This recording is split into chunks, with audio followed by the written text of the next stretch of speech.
আসসালামু আলাইকুম। আজ 21 জুন 2025 শনিবার। শুরু করছি চেঞ্জ টিভি প্রতিদিনের গল্প অনুষ্ঠান। দর্শক, আপনাদের সঙ্গে রয়েছি আমি এস.জে. রতন। শুরুতেই সংবাদ শিরোনাম। মধ্যপ্রাচ্যে মার্কিন ঘাঁটি থেকে সরিয়ে নেওয়া হলো 40টি যুদ্ধ বিমান। জাতিসংঘে ইসরায়েলকে তুলোধুনো করল 4 দেশ। কৌশলে ইসরায়েল ও মার্কিনীদের চোখ ফাঁকি দিল ইরান। এবার বিস্তারিত। শুরুতেই ইরান ইসরায়েল যুদ্ধ প্রসঙ্গ। ইরান ইসরায়েল সংঘাত, বিশ্বব্যাপী উত্তেজনা, আর এতে মধ্যপ্রাচ্যের সেনা ঘাঁটি নিয়ে উদ্বিগ্ন আমেরিকা। কাতারের আল উদেইদ বিমান ঘাঁটি খালি করল মার্কিন সেনারা। প্ল্যানেট ল্যাবস পিবিসির প্রকাশিত এবং এএফপির বিশ্লেষণ করা ছবি অনুসারে আল উদেইদ বিমান ঘাঁটির টারম্যাকে প্রায় 40টি মার্কিন সামরিক বিমানের আর দেখা মিলছে না, যার মধ্যে হারকিউলিস C-130 এবং অনুসন্ধানকারী বিমান ছিল। এ নিয়ে রহস্য দানা বাঁধছে। খোঁজা হচ্ছে নানা প্রশ্নের উত্তর। কোথায় নিয়ে যাওয়া হলো এই সামরিক বিমানগুলো? 2 সপ্তাহে এই ঘাঁটি থেকে সরিয়ে নেওয়া হয়েছে যুদ্ধ বিমানগুলো। স্যাটেলাইট রিপোর্ট অনুযায়ী গত 5 থেকে 19 জুন এই সময়ের মধ্যে সরিয়ে নেওয়া হয়েছে এগুলো। কাতারস্থ মার্কিন দূতাবাস বৃহস্পতিবার ঘোষণা করেছে প্রচুর সতর্কতা এবং চলমান আঞ্চলিক শত্রুতার প্রেক্ষাপটে ঘাঁটিতে প্রবেশাধিকার সীমিত করা হবে। সেই সঙ্গে সেনাদের সতর্কতা বৃদ্ধির আহ্বান জানানো হয়েছে। এদিকে হোয়াইট হাউস জানিয়েছে মার্কিন প্রেসিডেন্ট ডোনাল্ড ট্রাম্প আগামী 2 সপ্তাহের মধ্যে সিদ্ধান্ত নেবেন তারা ইরানের বিরুদ্ধে মিত্র ইসরায়েলের সঙ্গে হামলায় যোগ দেবেন কিনা। এর প্রতিক্রিয়ায় ইসলামিক প্রজাতন্ত্রটি এই অঞ্চলে মার্কিন ঘাঁটিতে হামলা চালাতে পারে। মার্কিন সেনাবাহিনীর সাবেক লেফটেন্যান্ট জেনারেল এবং র্যান্ড কর্পোরেশনের প্রতিরক্ষা গবেষক মার্ক শোয়ার্জ বলেছেন, ইরানের নিকটবর্তী অবস্থানের কারণে আল উদেইদ সেনা ঘাঁটিতে কর্মী, বিমান এবং স্থাপনাগুলো অত্যন্ত ঝুঁকির মুখে রয়েছে। মধ্যপ্রাচ্যে কর্মরত শোয়ার্জ এএফপিকে বলেন, মার্কিন বাহিনীর ঝুঁকি কমানো আমাদের লক্ষ্য। কর্মী ও সরঞ্জাম উভয়ের জন্যই তা প্রযোজ্য। জুনের শুরু থেকে যে বিমানগুলো টারমাক ছেড়ে গেছে সেগুলোকে হ্যাঙ্গারে বা অঞ্চলের অন্যান্য ঘাঁটিতে স্থানান্তরিত করা হয়েছে। একজন মার্কিন প্রতিরক্ষা কর্মকর্তা বিমানগুলোর সুনির্দিষ্ট অবস্থান নিয়ে তেমন কোনো তথ্য দেননি, তবে এএফপিকে বলেছেন, সর্বোচ্চ স্তরের প্রস্তুতি, পেশাদারিত্বের সঙ্গে আমাদের মিশন সম্পাদনের সময় অপারেশনাল নিরাপত্তা বজায় রাখতে প্রতিশ্রুতিবদ্ধ। প্রায় 1 সপ্তাহ আগে ইরানে ইসরায়েলের প্রথম হামলার পর থেকে মধ্যপ্রাচ্যে মার্কিন বাহিনীর মধ্যে তৎপরতা দেখা গেছে।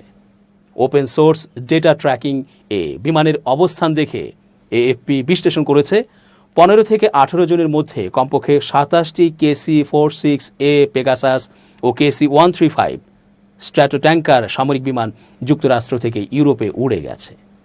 বুধবার পর্যন্ত তাদের মধ্যে 25টি এখনও ইউরোপে রয়েছে, আর মাত্র 2টি আমেরিকান মাটিতে ফিরে এসেছে।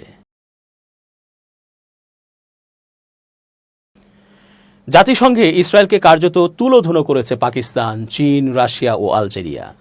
সংস্থাটির নিরাপত্তা পরিষদের এক জরুরি বৈঠকে ইরানের ওপর সামরিক আগ্রাসন নিয়ে ইসরায়েলের সমালোচনা করে দেশগুলো। এই 4টি দেশ হুঁশিয়ারি উচ্চারণ করে বলেছে, ইরানের ওপর এই হামলা পুরো অঞ্চলকে অস্থিতিশীল করে তুলতে পারে। শনিবার এই তথ্য জানিয়েছে সংবাদ মাধ্যম টিআরটি ওয়ার্ল্ড। সংবাদ মাধ্যমটি বলছে, জাতিসংঘ নিরাপত্তা পরিষদের এক জরুরি বৈঠকে ইরানের ওপর ইসরায়েলের সামরিক হামলার কঠোর সমালোচনা করেছে পাকিস্তান, চীন, রাশিয়া ও আলজেরিয়া। তারা সতর্ক করে বলেছে, এই হামলা পুরো অঞ্চলকে অস্থিতিশীল করে তুলতে পারে এবং পারমাণবিক স্থাপনায় হামলার যে নজির তৈরি করা হয়েছে তা ভবিষ্যতের জন্য বিপজ্জনক। মূলত এই 4টি দেশের অনুরোধেই জাতিসংঘের নিরাপত্তা পরিষদে এই বৈঠক অনুষ্ঠিত হয়। বৈঠকে রাশিয়ার রাষ্ট্রদূত ভ্যাসিলি নেবেনজিয়া বলেন, ইরানের শান্তিপূর্ণ বেসামরিক পারমাণবিক স্থাপনাগুলোকেও লক্ষ্যবস্তু বানানো হচ্ছে। এতে ভয়াবহ পারমাণবিক বিপর্যয়ের ঝুঁকি তৈরি হয়েছে। এমন স্থাপনায় হামলা চালানো যায় না। চীনের রাষ্ট্রদূত ফু কং বলেন, ইসরায়েলের এই হামলা আন্তর্জাতিক আইন ও আন্তর্জাতিক সম্পর্কের নিয়ম লঙ্ঘন করেছে। এটি ইরানের সার্বভৌমত্ব ও নিরাপত্তাকেও ক্ষুণ্ণ করছে এবং গোটা অঞ্চলের শান্তি ও স্থিতিশীলতা বিপন্ন করছে। পাকিস্তানের রাষ্ট্রদূত আসিম ইফতিখার আহমদ বলেন, ইসরায়েলের প্রকাশ্য সামরিক আগ্রাসন ও হামলাগুলোকে আমরা নিঃসন্দেহে নিন্দা জানাচ্ছি। এটি কেবল একটি দেশের জন্য নয়, গোটা অঞ্চলের ও বিশ্ব শান্তির জন্য গভীর হুমকি। আলজেরিয়ার রাষ্ট্রদূত আমার বেন্দোজামা এই হামলাকে বলেন, বিনা উস্কানিতে ও অযৌক্তিকভাবে চালানো এই হামলা জাতিসংঘ সনদের প্রকাশ্য লঙ্ঘন। ইরানে ইসরায়েলি আগ্রাসনের নিন্দা জানিয়েছেন আরব দেশগুলোর পররাষ্ট্রমন্ত্রীরা। একই সঙ্গে দ্রুত এই সামরিক উত্তেজনা থামানোর আহ্বান জানিয়েছেন তারা। এছাড়া এই আগ্রাসনকে পুরো অঞ্চলের শান্তি ও নিরাপত্তার জন্য বড় হুমকি হিসেবেও আখ্যায়িত করেছেন পররাষ্ট্রমন্ত্রীরা। শনিবার এই তথ্য জানিয়েছে সংবাদ মাধ্যম টিআরটি ওয়ার্ল্ড। সংবাদ মাধ্যমটি বলছে, ইরানের ওপর ইসরায়েলের সামরিক হামলার তীব্র নিন্দা জানিয়ে দ্রুত এই উত্তেজনা থামানোর আহ্বান জানিয়েছে আরব লীগ। গোষ্ঠীটি বলেছে, এই ধরনের হামলা জাতিসংঘের সদস্য একটি দেশের সার্বভৌমত্বের স্পষ্ট লঙ্ঘন এবং পুরো অঞ্চলের শান্তি ও নিরাপত্তার জন্য বড় হুমকি। এক যৌথ বিবৃতিতে আরব পররাষ্ট্রমন্ত্রীরা বলেন, এই উত্তেজনা যেন আরও না বাড়ে তা নিশ্চিত করতে আঞ্চলিক ও আন্তর্জাতিকভাবে উদ্যোগ নিতে হবে এবং একটি পূর্ণাঙ্গ যুদ্ধবিরতির জন্য কাজ করতে হবে। টিআরটি ওয়ার্ল্ড বলছে, জরুরি এই বৈঠক অনুষ্ঠিত হয় তুরস্কের ইস্তাম্বুলে। এই শহরেই 21 থেকে 22 জুন অনুষ্ঠিত হচ্ছে ইসলামী সহযোগিতা সংস্থা ওআইসি এর 51তম পররাষ্ট্রমন্ত্রী পর্যায়ের বৈঠক। এই বৈঠকেরই একটি অংশ হিসেবে আরব লীগের পররাষ্ট্রমন্ত্রীরা পৃথকভাবে মধ্যপ্রাচ্যের চলমান সংঘাত, বিশেষ করে 13 জুন থেকে ইরান ও ইসরায়েলের মধ্যে শুরু হওয়া সামরিক সংঘর্ষ নিয়ে আলোচনা করেন। এই সম্মেলনের আয়োজক ছিলেন তুরস্কের পররাষ্ট্রমন্ত্রী হাকান ফিদান। বৈঠকে বিভিন্ন মুসলিম ও আরব দেশের শীর্ষ কূটনীতিকরা অংশ নেন। ইরান তাদের কিছু পারমাণবিক উপকরণ গোপনে সরিয়ে ফেলেছে এবং সেগুলো এমন স্থানে সরিয়ে নিয়েছে যেখানে তা ধ্বংস করা কঠিন। এমনটাই দাবি করেছে মার্কিন ভিত্তিক পর্যবেক্ষক সংস্থা institute for the study of war ISW ও critical threats project CTP। ISW ও CTPর সর্বশেষ যৌথ মূল্যায়নে বলা হয়েছে, ইরানের ইসলামী বিপ্লবী গার্ড বাহিনীর অর্থাৎ IRGCর একজন শীর্ষ কর্মকর্তা জানিয়েছেন, ইসরায়েলি হামলার আশঙ্কায় গুরুত্বপূর্ণ পারমাণবিক উপকরণ নিরাপদ স্থানে সরিয়ে ফেলা হয়েছে যাতে সেগুলো ধ্বংস হওয়া থেকে রক্ষা পায়। এই কৌশলের উদ্দেশ্য কী তা ব্যাখ্যা করে পর্যবেক্ষকরা বলেন, এর মাধ্যমে ইরান পশ্চিমাদের সামনে এমন একটি বার্তা দিতে চাইছে যে সব পারমাণবিক উপকরণ ধ্বংস করতে চাইলে যুক্তরাষ্ট্র ও ইসরায়েলকে দীর্ঘ, কঠিন ও হয়তো ব্যর্থ এক অনুসন্ধানে নামতে হবে। ভুলবশত ইসরায়েলের বিরুদ্ধে সন্ত্রাস ছড়ানোর অভিযোগ তুলেছেন জাতিসংঘে নিযুক্ত যুক্তরাষ্ট্রের দূত ডরোথি শে। পরে অবশ্য সঙ্গে সঙ্গেই নিজ বক্তব্য সংশোধন করেন তিনি। এর পরক্ষণেই তিনি বলেন, এই সংঘাতের জন্য ইরান দায়ী। জাতিসংঘের নিরাপত্তা পরিষদে বক্তব্য রাখতে গিয়ে এই কাণ্ড ঘটান তিনি। ডরোথি শে বলেন, ইসরায়েল মধ্যপ্রাচ্যে বিশৃঙ্খলা, সন্ত্রাস ও দুর্ভোগ ছড়িয়েছে। পরে সঙ্গে সঙ্গে তিনি নিজ বক্তব্য সংশোধন করেন। ডরোথি শে পরবর্তীতে বলেন, এই সংঘাতের জন্য ইরান দায়ী এবং তেহরানকে তার পারমাণবিক কর্মসূচি সীমিত করতে একটি চুক্তিতে রাজি হওয়া উচিত ছিল। শরীরের শক্তি কমে যাচ্ছে, অল্প কাজেই হাঁপিয়ে উঠছেন। ডায়াবেটিস মানে কি জীবনের গতি থেমে যাওয়া? একদমই না। প্রতিদিন মাত্র 1 কাপ ডায়াবেটিস চা পান করুন আর সুস্থ জীবন উপভোগ করুন।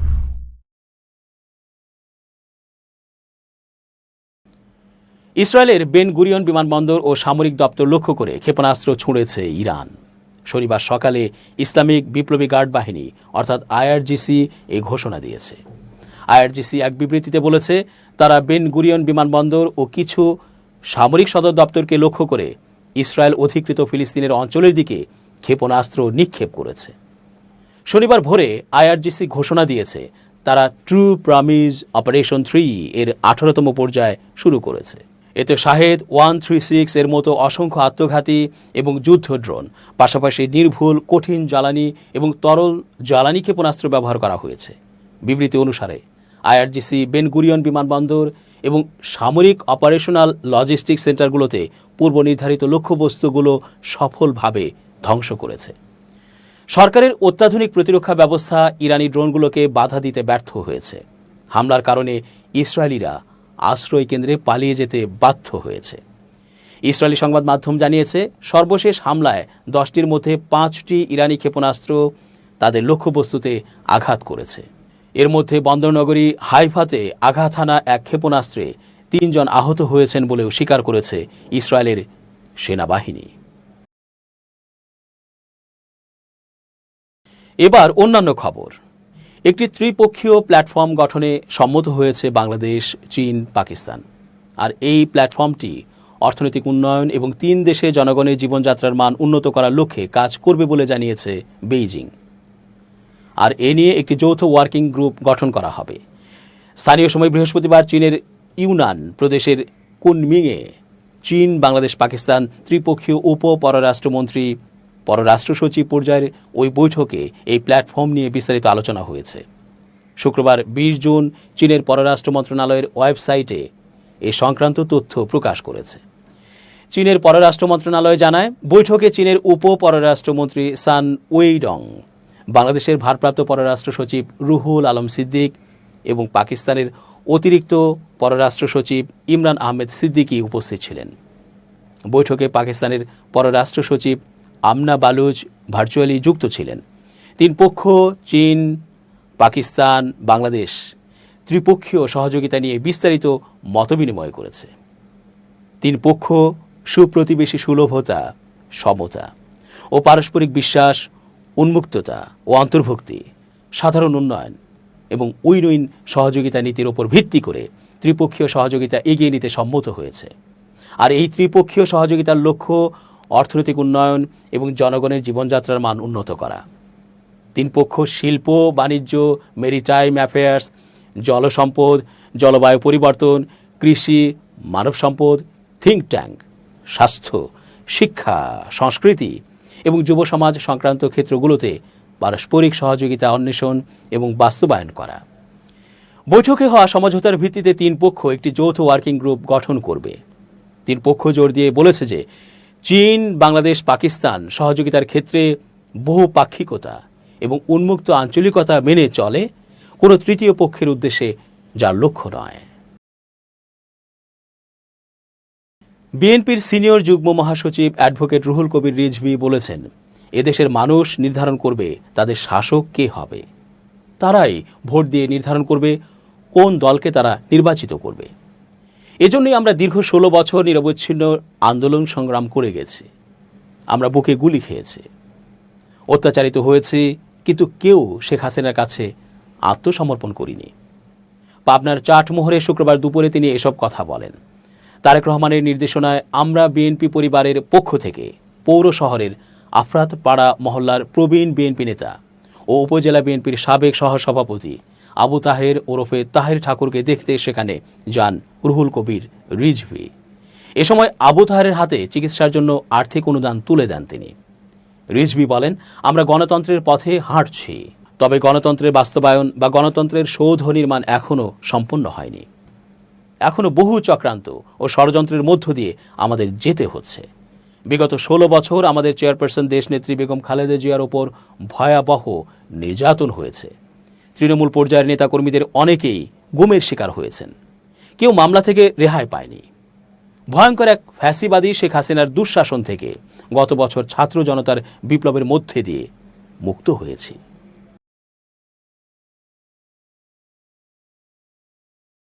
প্রয়োজনীয় সংস্কারের পরই বাংলাদেশ জামায়াতে ইসলামী নির্বাচনে যেতে রাজি বলে জানিয়েছেন দলটির সেক্রেটারি জেনারেল মিয়া গোলাম পরোয়ার।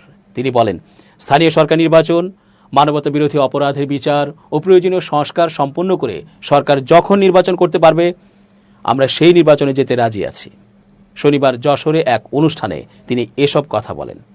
গোলাম পরোয়ার বলেন, জামাত সংখ্যানুপাতিক পদ্ধতি নির্বাচনের দাবি করে আসছে। আধুনিক গণতান্ত্রিক 60 থেকে 65 দেশে বর্তমানে এ পদ্ধতির নির্বাচন প্রচলিত। এ নির্বাচনে মানুষ ব্যক্তিকে নয়, দলকেই ভোট দেয়। দলের ভোটের আনুপাতিক হারে সংসদে তাদের আসন পাবে। যেহেতু এখানে ব্যক্তি স্বার্থ জড়িত নয়, সে কারণে এখানে পেশিশক্তি ও কালো টাকার ব্যবহার হয় না।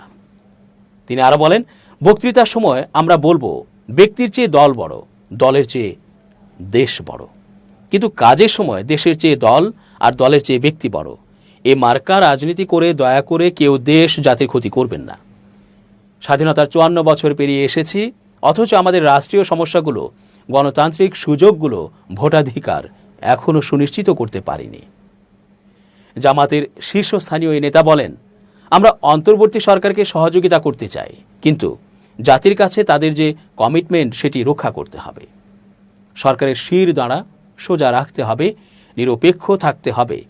আগামী নির্বাচন যদি সুষ্ঠু ও নিরপেক্ষ না হয়, তাহলে জাতির সামনে মহাদুর্যোগ নেমে আসবে। এবার খুব জরুরি 1 মিনিট জানাচ্ছেন আমিরুল মোমিনিন মানিক। খুব জরুরি 1 মিনিটে প্রত্যেককে আমন্ত্রণ। প্রিয় বন্ধুরা, আমাদের এই পারিপার্শ্বিক পরিস্থিতিতে আমরা অন্যের কোনো সফলতা দেখে উদ্বেগাকুল হয়ে যাই, তখন অন্যের পথ ধরেই চেষ্টা করতে থাকি। মানে আমি যদি কাক হই তাহলে ময়ূর সাজবার কৃত্রিম চেষ্টা করি। এটা একটা ভুল পদ্ধতি। আপনি যে অবস্থানে আছেন সেটি নিয়ে আপনি সন্তুষ্ট থাকুন এবং স্থিরভাবে এগিয়ে যাবার পথ খুঁজুন। কিন্তু অন্যের সফলতা দেখে আপনি যদি আপনার পথ পরিবর্তন করেন, কৌশল পরিবর্তন করেন বা লক্ষ্যই পরিবর্তন করে ফেলেন, তাহলে বরং আপনি ক্ষতিগ্রস্ত হবেন। সুতরাং অন্যের সফলতা দেখে উদ্বেগ বা অস্থির চিত্ত হবার কোনো সুযোগ নেই। ভালো থাকবেন, শুভেচ্ছা নিরন্তর। এবার দেশের বাইরের খবর। ভুলবশত ইসরায়েলের বিরুদ্ধে সন্ত্রাস ছড়ানোর অভিযোগ তুলেছেন জাতিসংঘে নিযুক্ত যুক্তরাষ্ট্রের দূত ডরোথি শে। পরে অবশ্য সঙ্গে সঙ্গেই নিজ বক্তব্য সংশোধন করেন তিনি। এর পরক্ষণেই তিনি বলেন, এই সংঘাতের জন্য ইরান দায়ী। জাতিসংঘের নিরাপত্তা পরিষদে বক্তব্য রাখতে গিয়ে এই কাণ্ড ঘটান তিনি। শনিবার এই তথ্য জানিয়েছে সংবাদ মাধ্যম আল জাজিরা। সংবাদ মাধ্যমটি বলছে, জাতিসংঘ নিরাপত্তা পরিষদে বক্তব্য রাখতে গিয়ে জাতিসংঘে নিযুক্ত মার্কিন দূত ডরোথি শে বলেন, ইসরায়েল মধ্যপ্রাচ্যে বিশৃঙ্খলা, সন্ত্রাস ও দুর্ভোগ ছড়িয়েছে। পরে সঙ্গে সঙ্গে তিনি নিজ বক্তব্য সংশোধন করেন। ডরোথি শে পরবর্তীতে বলেন, এই সংঘাতের জন্য ইরান দায়ী এবং তেহরানকে তার পারমাণবিক কর্মসূচি সীমিত করতে একটি চুক্তিতে রাজি হওয়া উচিত ছিল। এই ঘটনাটি এমন এক সময় ঘটল যখন যুক্তরাষ্ট্র জাতিসংঘে ইরানের বিরুদ্ধে কঠোর অবস্থান নিচ্ছে এবং ইসরায়েলের প্রতি সমর্থন জানিয়ে আসছে। তবে রাষ্ট্রদূতের এ ধরনের ভাষাগত ভুল কিছুটা বিতর্ক ও আলোচনার জন্ম দিয়েছে, যদিও তিনি তার সঙ্গে সঙ্গেই সংশোধন করেন। দর্শক, শেষ করছি প্রতিদিনের গল্পের আজকের গল্প। changetv.press বাংলাদেশের ইউটিউব জার্নালিজমের অগ্রদূত। ভিজিট করুন এর ওয়েবসাইট www.changetv.press, ইউটিউব youtube.com/changetvpress এবং সাবস্ক্রাইব করুন চ্যানেলটি। নিয়মিত লাইক, কমেন্ট ও শেয়ার করে আপডেট রাখুন নিজেকে। ভালো থাকুন, নিরাপদে থাকুন, শুভেচ্ছা নিরন্তর। changetv.press, এক ফোঁটা হলুদও নেই।